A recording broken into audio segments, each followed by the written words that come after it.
오늘 오전에는 우리 평생에 기도하리라는 제목으로 시편의 특별 계시를 선포했습니다. 참 이 기도의 어떤 방법과 우리의 외침도 중요하지만 결국 본문에서 드러난 그 기도를 받으시는 대상이신 그 하나님의 어떤 분이신가 참 너무나 귀하고 감사한 시간이었습니다.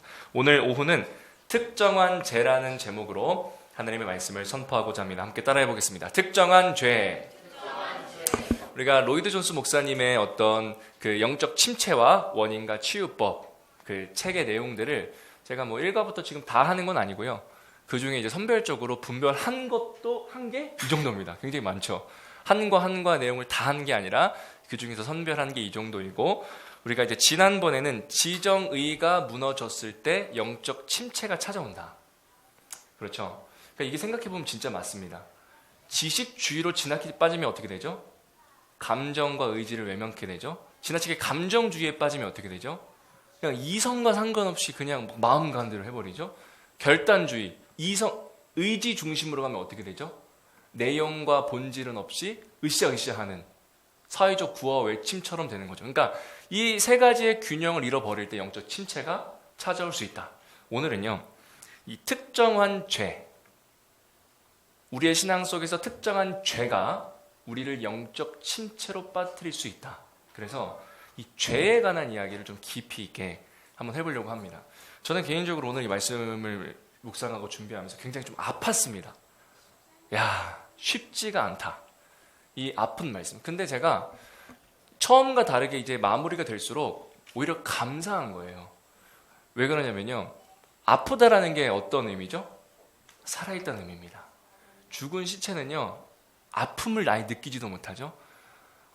말씀이 아프고, 야, 이 죄의 나의 모습이 아프고, 하지만 그 또한 감사인 것은 살아있다는 증거이다. 그러니까 이게 사실은 말씀을 듣고 아파야 돼요. 마음에 찔림이 있어야 되고, 이게 막 쉽지 않다, 때로 막 부담이 되고, 이게 살아있는 것이지, 어떤 말씀이든 소망의 말씀이든 하나님의 어떤 무서운 심판의 말씀이든 그냥 어떤 말씀이든 덤덤하다, 오히려 그것이 더 위험할 수 있다는 것이죠. 오늘 이 죄의 문제, 이 죄에 관하여서 깊게 한번 다뤄보려고 합니다. 이 특정한 죄가 영적 침체에 빠뜨릴 수 있다. 로이드 존스 목사님이 이제 목회를 하실 때 영국에서 이제 목회를 하셨잖아요. 근데 그 지역에 한 노인이 있었어요. 나이가 한 77세, 78세 정도 된 노인이었는데, 이제 그 노인이 어느 누가 봐도 그 사람은 예수님을 믿을 수 없을 것 같은 사람이었거든요.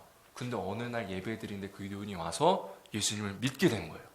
그래서 이제 그 담임 목회자였던 로이드 존스 목사뿐만 아니라 당시에 성도들이 굉장히 놀라서 기뻐서 할렐루야를 외치면서, 야, 이 노인이 드디어 회심을 했구나, 감사하다, 이래가지고 이제 장치와 같은 것이 열렸죠. 그리고 하루가 채 가지 못해서 새벽 지나고 아침이 딱 됐을 때 로이드 존스 목사의 집에 이 노인이 울면서 찾아오는 사건을 이제 경험하게 된 거예요. 왜 우나 이렇게 보니까 그 노인이 엉엉 운 거예요. 자기가 너무 예수님을 믿고 구원받음이 감사하고 기뻤다.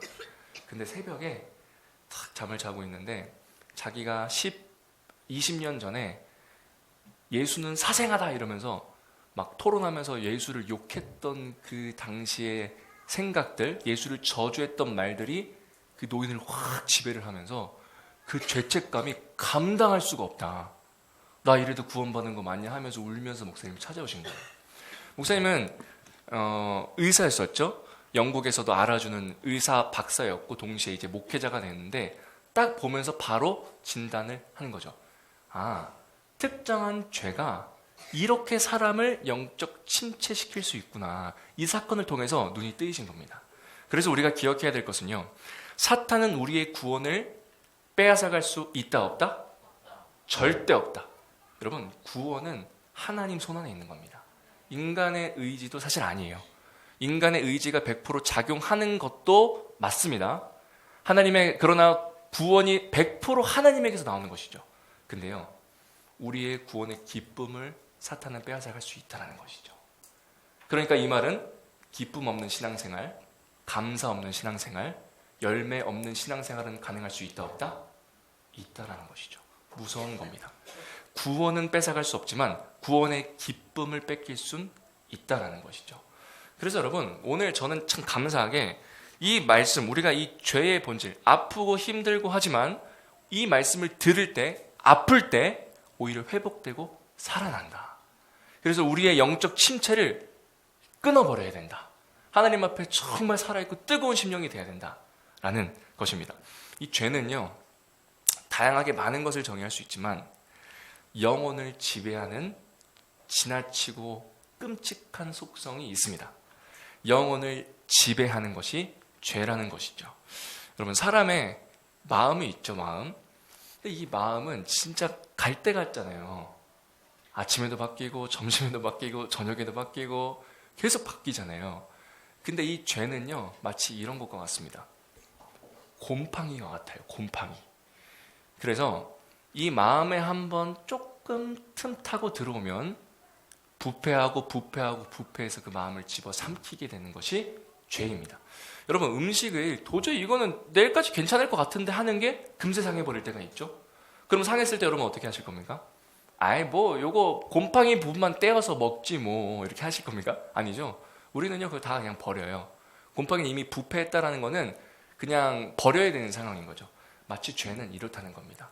죄를 방치하면, 곰팡이를 방치하면 스스로 자생해서 없어지는 것이 아니라 곰팡이는 점점 더 커지게 되죠. 죄는 마치 이렇다는 겁니다. 점점 더 커져서 우리의 영혼을 지배하려는 습성이 죄이다. 무시무시한 것이죠. 그래서 보이시죠? 여기 앞에 보면 아주 뭐 죄가 너무나 우리의 삶을 지배하고 있다. 이 중에서 우리를 신앙인들을 지나치게 지배하려고 하는 기독교 쾌락주의 신앙. 그러니까 뭐만 해도 그런 어떤 쾌락이 있어야 되고 중독되어야 되고. 여러분, 중독 문제 얼마나 심각한지 아시죠? 요즘에 뉴스를 봐도 뉴욕에서 지금 그 제2의 수도라고 불려지는 어떤 그 길거리에서 젊은 사람들이 좀비처럼 기어다니고 있는 거예요. 왜 그런 줄 아세요? 뉴스 보셨죠? 마약 때문에. 요즘 한국에서도 지금 난리 났죠.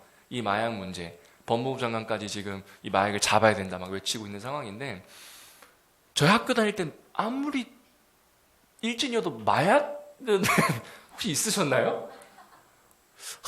정말 쾌락이 무시무시해진다. 제가 어제도 우리 한 선생님이랑 그런 얘기를 나눴어요. 내 고등학교 때 공부할 때랑 지금 고등학생, 중학생인 훨씬 더 불쌍하다. 제가 고등학교 2학년 때 스마트폰이 이제 막 나왔거든요. 생각보다 어리죠? 스마트폰 그때 나왔어요. 그래서 막 이제 막 페이스북이라는 게 생기고 유튜브 막 이렇게 생기고. 그래서 제가 이제 본격적으로 사용한 건 20살 넘어서였습니다.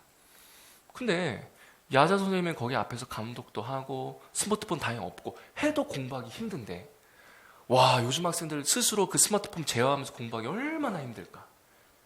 곳곳에서, 여러분 학생뿐입니까? 우리를 중독시키는 많은 요소들이 있습니다. 본질은요 죄이죠, 죄. 근데 무서운 건요 가만히 안 있는다라는 거예요. 곰팡이처럼 점점 커진다는 거죠. 두 번째는 게으름입니다. 제가 아주 단편적인 걸 말씀드리는 거예요. 여러분, 게으름의 끝은 뭐가 있는 줄 아십니까? 쾌락의 낭떠러지가 있습니다. 게으름은 그냥 나태해서 내 시간 버리는 정도일 것 같죠? 그렇지 않습니다. 게으름은요 3단계로 이뤄서 발달 진행이 됩니다. 첫 번째는 내가 해야 될 걸 열심히 안 하는 단계로 시작됩니다. 의무는 하긴 해요. 근데 열심히 안 해요. 두 번째는 해야 될 의무도 안 하는 단계로 빠집니다. 세 번째 단계는요, 의무를 안 하자 사람들은 그냥 편안함만 찾는 것 같죠? 절대 그렇지 않습니다. 편안함 이후에 쾌락을 쫓아가는 것이 인간입니다. 그렇기 때문에 게으름의 끝은 쾌락이 있는 거예요. 쾌락의 낭떠러지가 기다리고 있다는 것이죠. 이런 게으름, 여러분 뭐 돈 말할 거 없지 않겠습니까? 돈으로 판단, 오늘 오전에도 목사님께서 말씀해 주셨죠? 돈으로도 교회 내에서 판단하고 줄 세우고 가치를 정하는 이 세속주의 문화. 목회자들도 여러분 이 재정의 유혹, 도전, 시험이 얼마나 많은지 여러분 아시죠? 정말 쉽지 않습니다. 이런 나태함, 게으름, 이러한 죄들, 결국 궁극적인 목적은 영혼을 지배하기 위한 것이다 라는 것이죠. 지배력을 점점 죄는 확보를 해서요, 그 특정한 죄는 그 사람을 영적 침체, 깊은 수렁이로 빠지게 됩니다. 생각을 해보면요, 무언가 중독일 때 2가지, 3가지가 확 다 중독되고 막 산발적으로 하나요? 아니면 한 가지 사람이 빠지게 되나요? 대개는 후자입니다. 예를 들어서 명품에 꽂히면 명품에만 집중하죠. 막 갑자기 막 차에 꽂히면 막 차로만 사람이 그 생각을 몰아가죠. 이런 것처럼 특정한 죄, 그 단순한 그 하나의 구멍을 통해서요, 점점점 커져서 모든 걸 지배하고자 한다는 것이죠. 이 모든 궁극적인 주인은 사탄이다. 뭐 우리가 이 정도는 사실 다 알고 있는 내용입니다. 그렇죠? 우리가 일상 속에서도 충분히 겪을 수 있는, 저 검은색 보이시죠? 점점 부패하면서 이것이 커지다 보면 점점 이 빨간색이 우리의 건강한 심령, 하나님을 사랑하는 마음, 그 마음이 어떻게 되냐? 굳어지게 되는 겁니다. 여러분, 여러분의 마음은 부드러우십니까? 이 죄의 끝은 영혼을 지배하며 마음이 딱딱해져요. 강박해져요. 제가 그래서 말한 것처럼 시체의 특성이죠. 무슨 말, 혼내든 뭐하든 칭찬이든 덤덤 아무런 반응이 없는 겁니다. 그게 심각한 죄의 결과라는 것이죠. 그 상태가 되죠? 내가 그런 상태인지도 몰라요. 내가 그런 상태인지도 모르고 그냥 내 마음이 딱딱하게 굳어져가지고 어떤 말씀이 선포되고 하나님이 누구 사람을 통해서 강단을 통해서 모든 걸 통해서 말씀하셔도 절대 모든 것이 안 들립니다. 여러분, 그래서요, 사탄이 주된 쓰는 전략 중에 하나가 뭔지 아세요? 그 교회의 리더십들을 향한 마음을 공격합니다. 그러니까 그 리더십, 담임 목사님, 그리고 목회자, 교역자들, 어떤 우리 그 전도 기관의 리더들, 그 사람을 향한 부정적인 마음을 심게 하는 거예요. 여러분, 그게 사탄의 가장 뛰어난 전략이에요. 왜 그렇겠습니까? 은혜의 방편 중에 가장 큰 은혜의 방편은 말씀이죠. 그 말씀이 선포되는 강대상의 이야기가 안 들리면 보나마나 끝나거든요. 그 사람은 절대로 생명이 있게 살아갈 수 없거든요. 그러니까 목회자를 미워하게 하는 마음을 계속해서 심는 거예요.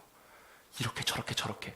그럼 그거에 속아서 목회자의 이야기가 들리지가 않게 되고, 목회자 이야기가 들리지 않는다는 건 결국 하나님의 말씀이 들리지 않게 되는 거죠. 그러면 절대 그 사람은 살아날 수가 없는 겁니다.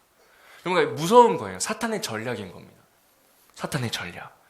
그래서 영혼을 지배하는 이 죄, 우리는 이것을 어떻게 해야 되냐? 우리 같이 한번 읽어볼까요? 6장 14절입니다. 시작. 죄가 너희를 주장하지 못하리니 이는 너희가 법 아래 있지 아니하고 은혜 아래에 있음이라. 아멘. 우리가 압니다. 더 이상 우리는, 죄는 우리를 주장하지 못합니다. 여기서 주장하다라는 건 키리오 세인 해가지고 미래 시제예요. 앞으로도 너희를 주장할 수 없다, 이런 얘기거든요. 그래서 우리의 신분은 애초에 바뀌었어요. 그래서 제가 아까 얘기했죠. 구원은 이룰 수 있다 없다? 없다.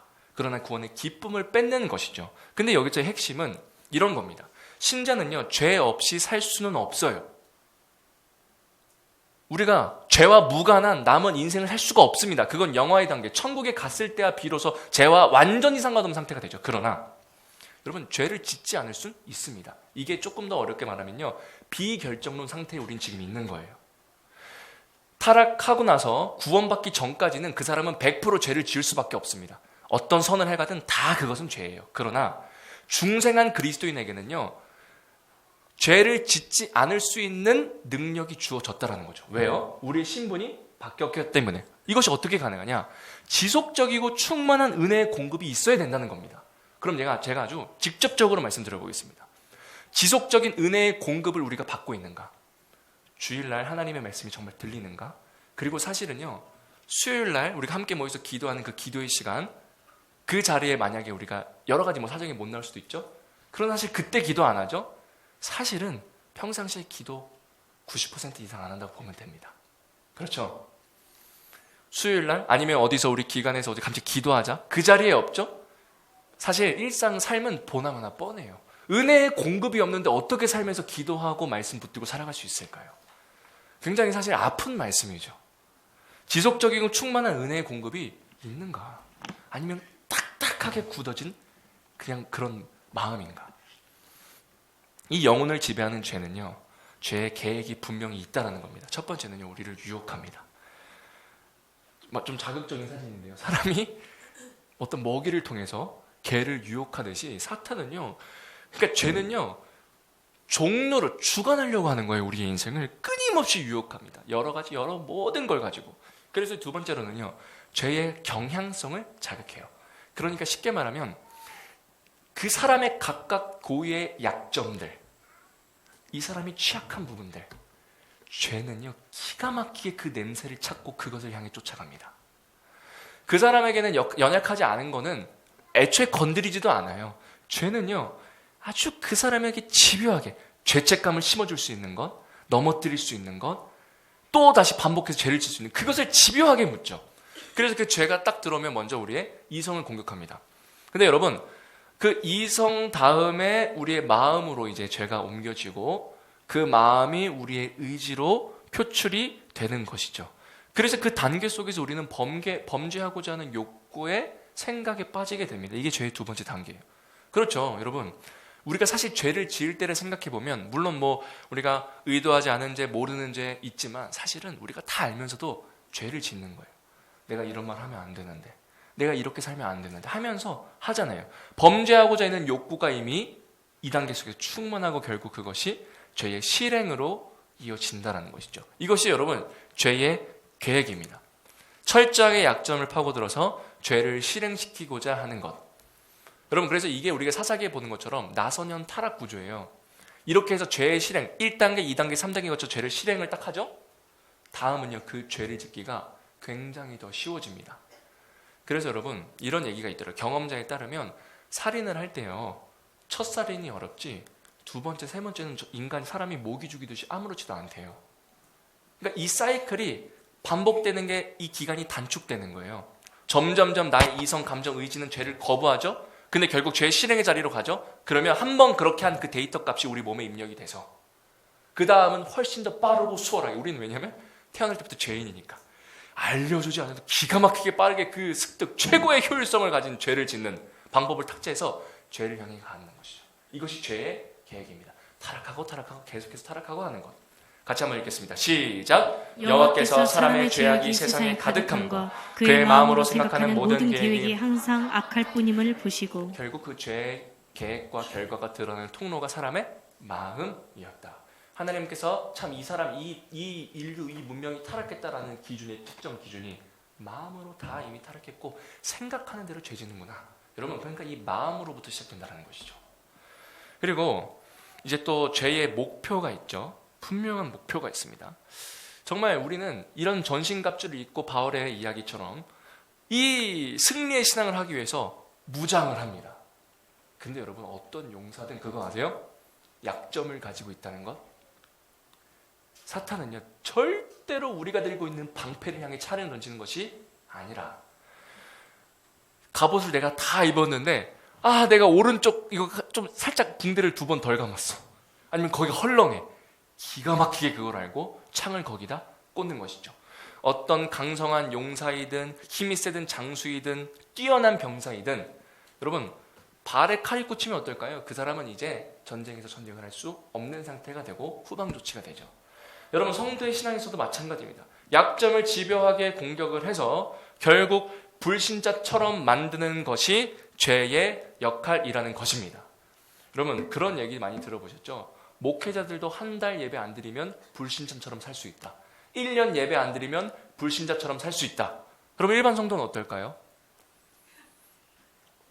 우리가 여러분, 일주일 하루 말씀 읽고 보지 않는 그 결과에 대해서는 무덤덤합니다.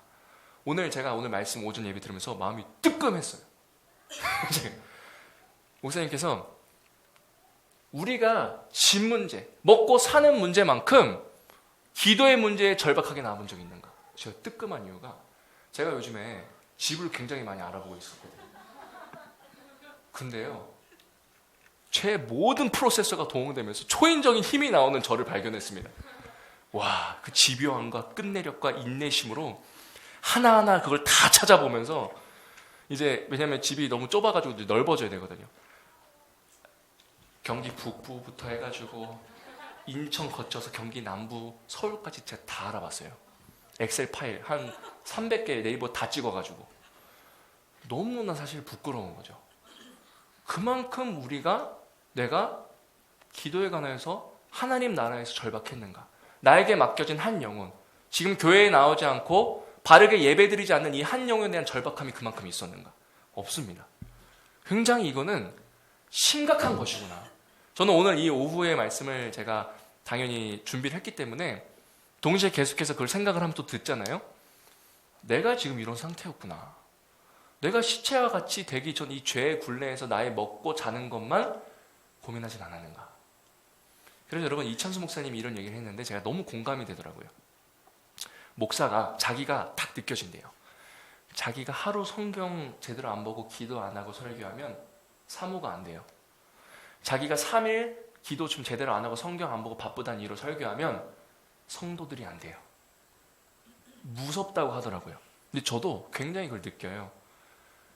이 설교 한 편 단순히 지식을 전하는 정도가 아니라 삶이 준비되어야 되고 기도가 준비되어야 되고 같이 이게 되죠. 이게 얼마나 이 자리가 부담스럽던지. 여러분 정말 우리가 이 죄의 목표, 결국 이 죄는 불신자처럼 살게 하려는 것이 이 죄의 목표입니다. 약점을 집요하게 공격하죠. 그 속에서 우리는 과연 생명의 그리스도인으로서 삶을 살고 있는가? 베드로전서 5장 8절입니다. 제가 같이 한번 읽어볼까요? 시작! 근신하라 깨어라 너희 대적 마귀가 오는 사자같이 두루다니며 삼킬 자를 찾나니. 여러분 표범 아시죠? 표범이 아니라 퓨마입니다. 퓨마. 사실 제가 한 가지 이 베드로가 우는 사자가 아니라 우는 표범이라 같이 이렇게 했었으면 조금 더 정확했겠다. 왜냐하면 사자는 이제 진짜 너무 세니까 다 하는데 표범은요 진짜 마귀의 습성이랑 딱 맞아요. 표범은 그 공격할 사냥감의 어떤 상처나 다침과 약한 그게 포착됐을 때 걔는 딱 달려가거든요. 퓨마는 표범이 아니라 퓨마는 그 약한 약점의 냄새를 맡아야 사냥감을 공격하거든요. 이게 진짜 딱 사탄과 같다. 사자는 그냥 사실 배고프면 다 덤비잖아요. 힘세니까. 근데 퓨마는 아주 집요하게 그 약점을 끊임없이 물고 늘어진 게 퓨마거든요. 사탄은 여러분 이와 같이 우리를 집요하게 공격할 것입니다. 그래서 베드로는 또 바울은 이렇게 얘기하죠. 마귀에게 틈을 주지 말라. 야, 이 죄의 목표가 너무나 무섭다라는 겁니다. 여러분 그렇기 때문에 우리의 마음은요 영혼의 좌소, 생명의 근원지, 생명의 집입니다. 우리의 마음과 생각을 지키지 않으면 여러분 제가 구체적으로 말씀드리겠습니다. 우리의 마음 생각을 지킨다는 게 뭘까요? 은혜의 자리를 사모하고 은혜의 방편 앞에 나아가는 것입니다. 우리의 마음을 지킨다는 건 추상적이잖아요. 그런 거 말고 구체적으로 오늘 예배 가기 싫다. 오늘 기도회 가기 싫다. 이럴 때 나의 마음을 잡아서 나아가는 그것이 마음을 지킨다라는 거예요. 기도하기 쉽네. 귀찮다. 일단 자고 보자. 이것부터 하자. 라는 그 생각을 지키는 것이 여러분 마귀에게 틈을 두지 않는 첫걸음입니다. 느슨해지려고 하는 우리의 마음, 안일해지려고 안주하려는 우리의 마음, 핑곗거리를 찾으려는 그 마음을 차단하는 것이 첫걸음이라는 거죠. 그래서 여러분 마음은요 저희는 제가 거듭 얘기했습니다. 구원을 절대 잃을 리가 없어요. 그러나 삼손과 같이 야곱과 같이 험악한 세월을 살고 비참한 사사로서의 그 마지막 그 절규, 눈을 뽑힌 채로 절규하면서 하나님께서 그 삼손을 향한 작정을 이루셨지만 그것은 허용적 작정이셨죠. 하나님께서 아담을 지으시고 하나님의 대리 통치자로 세우셨지만 하나님이 그 따먹을 거 알으셨을까요? 모르셨을까요? 아셨죠. 그럼에도 왜 가만히 있어요? 허용적 작정이었다는 거예요. 우리의 인생은 우리의 선택으로요. 하나님의 허용적 작정으로서 우리의 미래가 만들어져 갈 겁니다. 물론 하나님 다 알고 계시죠. 결국 그 꼬리 지점으로 인도하시겠죠. 그러나 A의 형태로 갈지 B의 형태로 갈지 C의 형태로 갈지 우리의 선택이라는 겁니다. 그러니까 이거는요. 굉장히 운명처럼 나는 내가 아무리 지금 개판처럼 살아도 10년 뒤 나 그 모습 돼 있을 거야가 아닌 거예요. 만약이란 건 없지만 삼손은 눈이 뽑히지 않을 수도 있지 않았을까요? 더 멋지게 더 그냥 마지막 힘써서 야 해가지고 죽이는 수가 아니라 평상시에 자기 힘으로 죽이는 사사가 더 많았을 수도 있지 않았을까요? 여러분 이처럼 우리의 마음, 영혼의 자소를 지키는 것은 굉장히 중요합니다. 은혜의 공급으로 은혜의 마음을 지키는 것이냐 아니면 끊임없이 그 죄의 부패 그거를 방치하여서 곰팡이가 스물스물 올라와서 내가 죽은지도 모르고 굳어진지도 모르고 하나님 말씀에 반응도 없고 말씀도 안 읽고 기도도 안 하는 이런 굳은 마음으로 갈지는요 우리의 마음의 지킴, 선택에 따라 달려있다는 것입니다. 여러분 제가 굉장히 어떤 율법적인 결단을 요구하는 것도 아니고 어떤 결단주의식의 신앙을 강요하는 것도 아닙니다. 이것은 은혜의 공급을 이야기해야 되는 것이죠. 그래서 오늘 히브리서 이야기한 것처럼 본문처럼 바울도요 믿음의 경주 속에서 결국 누구를 바라보라? 예수를 바라보라. 결국 우리가 예수를 바라볼 때 이것이 가능하다라는 겁니다. 우리의 마음을 지킬 때 그것을 인간의 책임성이라고도 얘기할 수 있을 것 같아요. 그럴 때 여러분 삶이 전 영향을 줍니다. 죄가 나를 지배할 때 나의 삶을 일어나는 것과 은혜가 나를 지배할 때 나의 삶의 모습은요 분명히 달라요. 그래서 여러분 제가 중요한 기도의 시그널 하나 알려드리겠습니다. 자꾸 다 해도 사람 관계가 자꾸 틀어지시나요? 나는 그런 의도가 아닌데 자꾸 뭔가 자꾸 틀어지고 막 마음 상하는 일이 생기시나요? 기도의 사인입니다. 그때 잠깐 쉬지 뭐 여행 가야지가 아니라 기도로 무릎 꿇어야 되는구나. 내가 하나님께서 나의 전 앞에 나오시기를 원하시는구나. 그 기도의 사인이라는 거죠.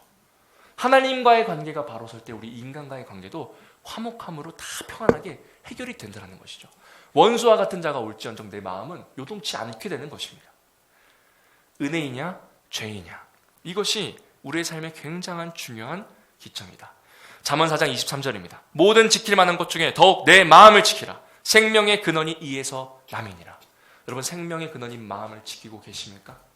우리의 마음과 생각을 지키고 그리스도를 바라보기로 힘쓰고 계십니까? 그래서요, 이 죄로 인한 비참함, 이것은 참 우리를 힘들게 한다. 이 로이 존스 목사는 죄로 인한 비참한 상태가 왜 찾아올지 원인을 세 가지로 구분합니다. 첫 번째로는 마귀의 역사이다. 그렇죠? 구원을 뺏어갈 수는 없지만 구원의 기쁨을 뺏어가는 정죄. 그래서 마귀는요, 정죄예요. 정죄. 우리가 죄에 빠졌을 때 계속해서 정죄감을 줘서 다시금 회개 자리에 못 나오게 하고, 나 같은 게 무슨 기도를, 내가 어차피 또 죄질일 텐데, 이런 생각을 통해서 계속해서 그 은혜를 사모하지 못하게 하고 은혜의 보좌 앞으로 나아가지 못하는 것, 그게 다 마귀의 역사입니다. 그것부터 우리 끊어내야 돼요. 뻔뻔하리만큼 은혜의 자리로 나와야 된다는 거죠. 그리고 두 번째는요, 교리에 대한 무지입니다. 성경에서 말하는 하나님을 모르고 본인이 하나님을 왜곡해서 믿고 자기가 믿고 싶은 대로 믿고 예배는 이런 거겠지, 기도는 이렇게 하는 거겠지 라는 자기의 합리화에 의한 신앙생활을 할 때 죄로 인한 비참함에 빠질 수밖에 없다. 그런 면에서 참 우리는 감사하잖아요. 쉴 틈 없이 말씀을 배울 수 있는 기회가 계속해서 우리 가운데 있고 그 말씀이 선포되고 들을 수 있는 것. 그래서 여러분, 주일날 너무 피곤하면 한 주 정도는 말씀을 졸고 그럴 수는 있잖아요. 사람이니까. 근데 이게 2주, 3주 반복되면 그게 어떤 문제인지 아십니까? 영적인 문제입니다. 99.9% 영적인 문제예요. 습관성이에요. 한두 번, 왜 웃으시죠? 저는 전혀 어떤 한 사람을 의도하고 그런 건 아닌데. 한두 번 피곤하니까 졸 수 있어요. 그렇잖아요. 근데 계속해서 그러죠. 그건 영적인 문제입니다. 우리가 해결해야 될 문제예요. 하나님을 향한 은혜의 사모함이 전혀 없다라는 표식이거든요. 죽어 있다라는 것이죠. 그래서 성경에서 말하는 하나님을 바르고 알고 배울 때 우리는 죄로 인한 비참함과는 무관해질 수 있다. 그리고 세 번째로는요, 은혜의 방편을 놓침으로 인하여서 죄로 인한 비참함이 찾아옵니다. 말씀, 성례, 기도. 그래서 사실은 우리의 공예배, 우리의 기도의 자리에서 사실 우리가 예배의 자리에서부터 승리하지 못하고 말씀이 들리지 않으면 어떻게 우리의 삶 속에서 승리의 삶을 살 수 있을까? 전쟁통에 아무런 총과 방패와 무기 없이 그냥 하나의 로또를 기대하면서, 운을 기대하면서 뛰쳐나가는 것이 바로 그러한 모습이라는 것이죠. 여러분, 여기까지만 우리가 하고 기도하겠습니다 하면 굉장히 우리의 마음이 무거워요. 그렇죠? 그러나 이제 우리가 진정으로 제가 하고 싶은 포인트는 여기에 있습니다. 죄의 비참함도 알았고, 죄의 계획도 알았고, 죄의 성장도 알았고, 죄의 부패성도 알았고, 다 알았습니다. 그러면 이제 어떻게 해야 되는가? 바로 예수를 바라보는 것. 따라해 보겠습니다. 예수를 바라보는 것. 여러분, 은혜의 공급이 있고 우리는 택자이기 때문에 아까 제가도 말씀드렸죠, 승리할 수 있다는 것이죠. 완전한 승리가 아니지만 부분적인 승리는 가능하다는 겁니다. 왜요? 사탄은 이미 패잔병이에요. 우리에게 이 땅에 주어진 정도는 패잔병들 처리하고 정리하는 정도거든요. 패잔병들이 공격 총 쏴가지고 총에 오른쪽 이걸 팔에 맞을 수는 있지만 나는 절대 죽지 않아요. 결국 이미 정복을 했기 때문에, 항복했기 때문에. 그래서 여러분, 이 죄보다 더 큰 은혜를 하나님은 언제나 내가 너희들에게 제공하고 줄 것이다라는 것을 약속해 주셨습니다. 여러분, 그걸 믿으십니까? 죄보다 큰 은혜를 이미 약속해 주셨고요. 내가 정말 너 그 죄 고통스럽지, 비참하고 힘들지. 여러분, 신자는 힘들 수밖에 없거든요. 고통스럽거든요. 힘들지? 근데 내가 너 그거 다 이길 수 있는 은혜, 능력, 힘 공급해 줄게. 내가 너 회복해 줄게. 그 약속의 말씀을 계속해서 성경에서도 계속 말씀해 주시는 겁니다. 죄보다 큰 은혜의 능력을 주신다는 것. 그래서 우리가 여러분, 정말 이 죄 싫다, 내가 비록 또 다시 반복해서 죄를 짓고 넘어질지언정 우리 안의 마음속에 나는 그래도 절대 이 죄의 종 안 할 거야 라는 마음이 있죠. 여러분, 절대 그러면 그 성도는요 죄의 지배를 못 받아요. 왜? 하나님의 약속이거든요. 내가 그냥 아예 그냥 에라이 모르겠다 그러면서 그냥 시체처럼 그냥 죄의 지배를 다 받겠다 하면요 죄의 지배의 삶을 살겠죠. 그러나 하나님의 백성인 저희들에게 주신 약속은요 절대로 우리의 싸우고자 하는 하나님의 선을 향한 거룩을 향한 열망이 있습니다라는 마음이 1%라고 있을지언정 하나님은 절대로 아예 굴복시키지 않는다는 겁니다. 승리할 수 있다는 겁니다. 히브리서 1장 2절 말씀입니다. 이러므로 우리에게 구름같이 허다한 증인들이 있으니 모든 무더운 것과 얼매기 쉬운 죄를 벗어버리고 인내로서 우리 앞에 당한 경주를 하며 믿음의 주에 또 온전하시니 예수를 바라보자. 그는 그 앞에 있는 기쁨을 위하여 십자가를 참으사 부끄러움을 개의치 아니하시더니 하나님 보좌 우편에 앉으셨느니라. 예수 그리스도를 바라볼 때 우리는 승리할 수 있구나 라는 것입니다. 여러분 웨스트민스터 신앙고백서 6장 5항에는요 인간의 부패성이 여전히 남아있다는 것을 이야기해 주죠. 이러한 본성의 부패는 이 세상에 사는 동안에 중생한 사람들 안에도 남아있다. 그렇죠?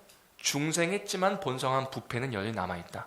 그리고 그 부패함이 그리스도를 통하여 용서받고 억제되고 있다 할지라도 본성 자체와 본성에서 비롯되는 모든 행동들을 참으로 그리고 완전히 죄이다. 그러니까 여러분 그리스도 통해서 용서받고 억제됐고 할지라도 우리는 결국 뭐를 할 수 있다? 죄를 지을 수밖에 없다. 죄를 지을 수 있다라는 거죠. 그러니까 우리 안은 중생에서 우리 신분은 변화했지만 죄의 노예처럼 죄의 자녀처럼 살아갈 수 있다는 것이다. 그러나 하나님의 약속을 통하여서 우리는 완전한 그 죄로부터의 해방, 새하늘과 새 땅이 우리 가운데 있죠. 그래서 요한 사도는 분명히 그것을 알고 이렇게 고백합니다. 우리 같이 한번 읽어볼까요? 시작! 만일 우리가 우리 죄를 자백하면 저는 미쁘시고 의로우사 우리 죄를 사하시며 모든 불의에서 깨끗하게 하실 것이다. 여러분 너무나 놀라운 특권입니다. 우리가 도대체 뭔데 이 죄를 하나님 앞에 인정하면 용서가 된다는 겁니다. 놀랍지 않습니까? 죄를 우리가 고백하면요 용서가 된대요. 왜 그래야 될까요? 우리가 사실 너무나 익숙한 진리이기 때문에 그렇겠지. 도저히 이해가 안 돼요.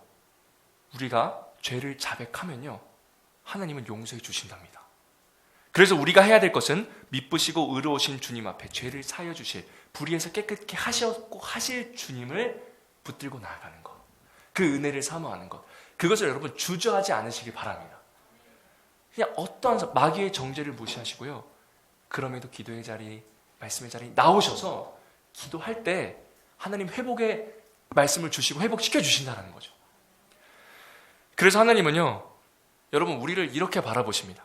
저는 오해하지 않으셨으면 좋겠어요.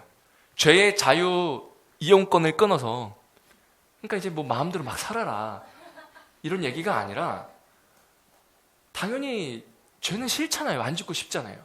그러나 그럼에도 끊임없이 넘어지고 그 죄책 속에 힘들어하시는 그 사람을 향한 대상인 거예요. 그 말씀 하나님이 이렇게 바라보신다는 거예요. 너는 의롭다. 나는 죄인인 너를 보는 게 아니라 나의 의로운 아들을 본다. 나는 그의 거룩과 의로움, 그러니까 예수 그리스도의 거룩과 의로움으로 덮여진 그리스도 안에 있는 너를 본다. 이게 하나님께서 우리를 바라보는 시각입니다. 우리가 하나님 앞에 섰을 때 나는 죄인인데 내가 무슨, 물론 맞죠. 그러나 하나님은 그때 착각하지 마. 너가 아니라 거룩과 의로움으로 덮여진 너를 덮은 예수 그리스도를 통해 너를 바라본다. 이렇게 하나님은 우리에게 말씀해 주신다는 겁니다. 사랑하는 여러분, 우리가 용서받지 못할 죄가 어떤 죄가 있을까요? 우리가 해결을 받지 못할 죄가 어떤 것이 있을까요? 우리가 경계해야 될 것은 죄가 있음에도 반복되고 반복되는 그 나선형 타락과 같은 우리의 부패와 타락임에도 불구하고 시체와 같이 덤덤하니 타협하고 나아가는 그것이 우리가 경계해야 될 것이지, 과연 용서받을 수 있을까, 회복될 수 있을까라는 것은 우리의 영역이 아니라는 겁니다. 은혜 안에 있는 하나님 앞에 나아가는 저와 여러분 되시길 진심으로 소망합니다. 어느 때든지 예수 그리스도를 바라보고 주님만 찾는 저희들 되시길 간절히 소망합니다. 시간 같이 이 시간 기도하는 시간 갖도록 하길 원합니다. 오늘 말씀을 기억하면서 먼저는 이 시간 회개했으면 좋겠습니다. 하나님, 우리의 삶 속에 끊임없이 우리를 괴롭히고 우리를 유혹하고 우리를 미혹해 하고 넘어지게 하는 죄가 있음에도 불구하고 죄를 정말 이기고자 하는 의지조차 없었던 우리의 부패한 마음 있지 않습니까? 주님, 용서하여 주시옵소서. 하나님, 깨끗게 하여 주시고 새롭게 하여 주시옵소서. 또한 기도하기 원하는 것은 주님, 이제는 그저 구원 받은 정도로 그친 것이 아니라 구원을 받은 하나님의 백성으로서 생명과 예수 그리스도의 구원의 진리를 전하는 진정한 능력 있는 열매 맺는 저희의 신앙 되게 하여 주시옵소서라고 이 시간 우리 합심하여서 소리를 내어 기도하며 나아가도록 하겠습니다. 기도하겠습니다. 하나님 아버지, 주님 감사합니다.